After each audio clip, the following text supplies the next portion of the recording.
Hello అండి, అందరూ బాగున్నారా? Welcome back to Dolly multi arts. ఈరోజు మరి ఒక మంచి వీడియోతో మీ ముందుకు వచ్చామండి. ముందుగా ఓం నమో నారాయణాయ అని కామెంట్ పెట్టండి. మరియు మా వీడియోని ఎక్కడ కూడా స్కిప్ చేయకుండా చూడండి, మీకు పూర్తి సమాచారం అందుతుంది. ఇప్పటికే ధనుర్మాసం ప్రారంభమైపోయింది. ధనుర్మాసంలో చేసే పూజలకు విశేషమైన పుణ్య ఫలితం లభిస్తుంది. అయితే ఈ నెల డిసెంబర్ 18వ తేదీన సంకటహర చతుర్థి ఏర్పడింది. ఈ సంవత్సరంలో చివరి సంకటహర చతుర్థి కాబట్టి ఈ రోజున గణపతిని పూజించడం వల్ల జీవితంలో సుఖ సంతోషాలు లభిస్తాయని, వినాయకుడి అనుగ్రహంతో కష్టాలన్నీ దూరమైపోతాయని నమ్మకం.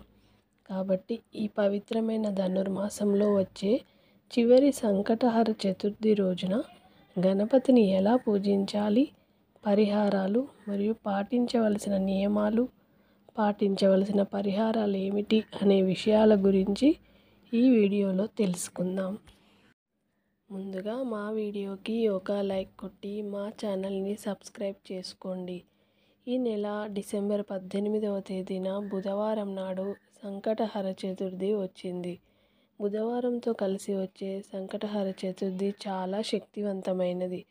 సంకటహర చతుర్థి రోజున వినాయకుడిని పూజిస్తే మీ జీవితంలో ఉన్న కష్టాలన్నీ కూడా తొలగిపోయి మీ కుటుంబంలో అష్టైశ్వర్యాలు నెలకొంటాయి. ప్రతి నెలలో సంకటహర చతుర్థి వస్తుంది. అయితే ఈ ధనుర్మాసంలో వచ్చే చతుర్థికి మాత్రం విశేషమైన ప్రాధాన్యత ఉంటుంది. కాబట్టి బుధవారం నాడు ప్రతి ఒక్కరూ సంకటహర వ్రతాన్ని ఆచరించండి. ఖచ్చితంగా మీ కష్టాలన్నీ తొలగిపోయి కోరిన కోరికలు నెరవేరుతాయి. డిసెంబర్ 18 బుధవారం రోజున స్త్రీలు ఉదయాన్నే నిద్రలేచి ఇల్లంతా శుభ్రం చేసుకొని తలస్నానం చేసి ఇంట్లో గణపతి పూజను చేసుకోవాలి. ఇంట్లో పూజ ప్రారంభించే ముందు ఇంటి గడపలకు పసుపు రాసి ఇల్లంతా పసుపు నీళ్లు చల్లుకొని ఇంట్లో గణపతి పూజ ప్రారంభించాలి.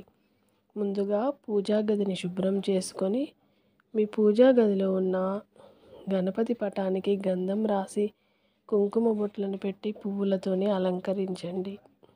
ఎరుపు రంగు పుష్పాలంటే వినాయకునికి చాలా ప్రీతికరమైనవి. కాబట్టి ఈ వ్రతాన్ని ఆచరించేవారు ఎరుపు రంగు పువ్వులతో వినాయకుడిని పూజిస్తే చాలా మంచిది.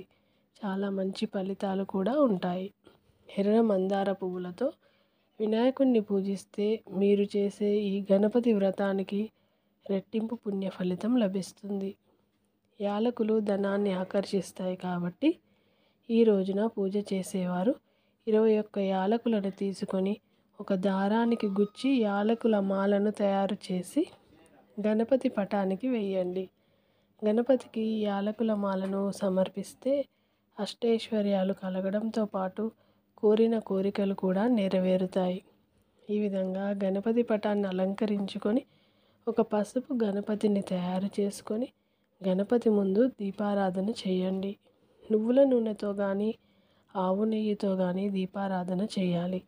ఈ సంకటహర వ్రతంలో అతి ముఖ్యమైనది ఏమిటంటే గణపతికి ముడుపు కట్టడం. కాబట్టి వినాయకుడి ముందు దీపం వెలిగించిన తరువాత ఎరుపు రంగులో ఉండే జాకెట్ ముక్కను తీసుకోండి. సుమారు 1/2 మీటరు ఉండాలి. ఈ ఎరుపు రంగు వస్త్రాన్ని గణపతి ముందు పరిచి ఈ వస్త్రానికి చివర్లో పసుపు రాసి స్వామిని తలుచుకుంటూ మీ మనసులో ఉన్న కోరికలను మనసారా స్వామికి తెలిపి 3 గుప్పిల బియ్యాన్ని అందులో పోసి ఆ ఎర్రని వస్త్రంలో పోయండి. తర్వాత 2 ఖర్జూరాలు, 2 వక్కలు అలాగే 11 రూపాయలను దక్షిణగా వేసి మీ మనసులోని కోరికలను మరొకసారి చెప్పుకుంటూ స్వామికి ముడుపు కట్టండి. ఈ ముడుపును గణపతి పటం ముందు ఉంచండి. చివరగా గణపతికి హారతి ఇచ్చి స్వామి ముందున్న ముడుపును కూడా హారతి ఇచ్చి ఒక టెంకాయని సమర్పించి నమస్కారం చేసుకోండి. పూజలో నైవేద్యంగా అరటి పండ్లను సమర్పించండి. చివరగా అక్షంతలను తీసుకొని తలపైన వేసుకొని 5 ప్రదక్షిణాలు చేసి ఈ గణపతి వ్రతాన్ని ముగించండి. ఈ విధంగా ఉదయం పూజ చేసి సాయంత్రం సూర్యాస్తమయం తర్వాత స్నానం చేసి పూజా గదిలో దీపం వెలిగించి గణపతి ముందున్న ముడుపుని విప్పి అందులో ఉన్న బియ్యం తీసి ఆ బియ్యంతోని పరమాన్నాన్ని తయారు చేసి గణపతికి నైవేద్యంగా సమర్పించండి. ఆ నైవేద్యాన్ని మీరు కూడా స్వీకరించండి. ముడుపులో ఉన్న వక్కలు 11 రూపాయి బిళ్ళలను తీసి మీ బీరువాలో పెట్టుకోండి. తమలపాకులను మాత్రం ఇంటి గుమ్మం ముందు కట్టండి. ఈ విధంగా సంకటహర చతుర్థి రోజున సంకటహర వ్రతాన్ని ఆచరించాలి. ఈ వ్రతాన్ని ఆచరించేవారు ఉపవాసం ఉంటే చాలా మంచిది. ఉపవాసం ఉండేవారు పాలు, పండ్లు, పచ్చి కూరగాయలు తినవచ్చు. ఉదయమంతా ఉపవాసం ఉండి సాయంత్రం నక్షత్ర దర్శనం తర్వాత మీ ఉపవాసాన్ని విరమించి భోజనం చేసుకోవచ్చు. ఉపవాసం ఉండలేని వారు సాయంత్రం వరకు ఉడికించిన పదార్థాలను తినకూడదు. ఈ సంకటహర చతుర్థి రోజున గణపతి ఆలయానికి వెళ్తే చాలా మంచిది. ఆలయానికి వెళ్ళి గుడి చుట్టూ 11 ప్రదక్షిణాలు చేస్తే ఇంకా మంచిది. గణపతికి ఇష్టమైన వాటిలో గరిక ఒకటి. కాబట్టి గణపతి ఆలయానికి వెళ్ళిన వారు ఒక గరిక మాలను గణపతికి సమర్పించండి. ఈ శక్తివంతమైన సంకటహర చతుర్థి రోజున కొన్ని పరిహారాలను పాటిస్తే ఖచ్చితమైన ఫలితం దక్కుతుంది. ఈ సంకటహర చతుర్థి రోజున ఓం గం గణపతియే నమః అనే మంత్రాన్ని 108 సార్లు చదవండి. ఈ శక్తివంతమైన మంత్రాన్ని చదవడం వల్ల మీ ఇంట్లో ఐశ్వర్యం పెరుగుతుంది, గణపతి ఆశీర్వాదం లభిస్తుంది. అలాగే ఈ చతుర్థి రోజున మీ ఇంటి ప్రధాన ద్వారం పైన కుంకుమతో స్వస్తి గుర్తును రాయండి. ఇంటిలో ఉన్న డబ్బు సమస్యలు తొలగిపోతుంది, మీకు ఆదాయం పెరుగుతుంది. అలాగే ఈ చతుర్థి రోజున జమ్మి చెట్టుకు ప్రదక్షిణాలు చేస్తే చాలా మంచిది. జమ్మి చెట్టును ముట్టుకొని నమస్కారం చేసుకోండి. మీ కష్టాలు త్వరగా తొలగిపోతాయి, జీవితంలో ఆనందం లభిస్తుంది. అప్పుల సమస్యల నుండి వెంటనే బయటపడాలంటే సంకటహర చతుర్థి రోజున ఏదైనా గణపతి ఆలయానికి వెళ్ళి గణపతి ముందు 4 దీపాలను వెలిగించండి. త్వరలోనే అప్పుల సమస్యలు కూడా తీరిపోతాయి.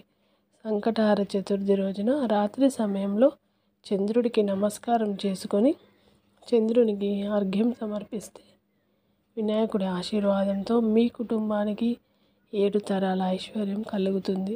కుటుంబంలో ఉన్న కష్టాలన్నీ కూడా తొలగిపోతాయి.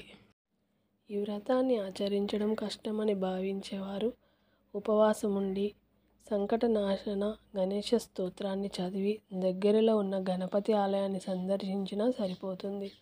ఉపవాసం కూడా చేయలేని వారు ఈ చతుర్థి రోజున సాయంత్రం సమయంలో 4 సార్లు శ్రీ సంకటనాశన గణేశ స్తోత్రాన్ని చదవండి. అలాగే చతుర్థి రోజున పేదవారికి దానం చేయండి. ఇలా చేయడం ద్వారా మీ జాతకంలో ఉన్న బుధగ్రహం బలపడి డబ్బు సమస్యలు లేకుండా ఉంటాయి.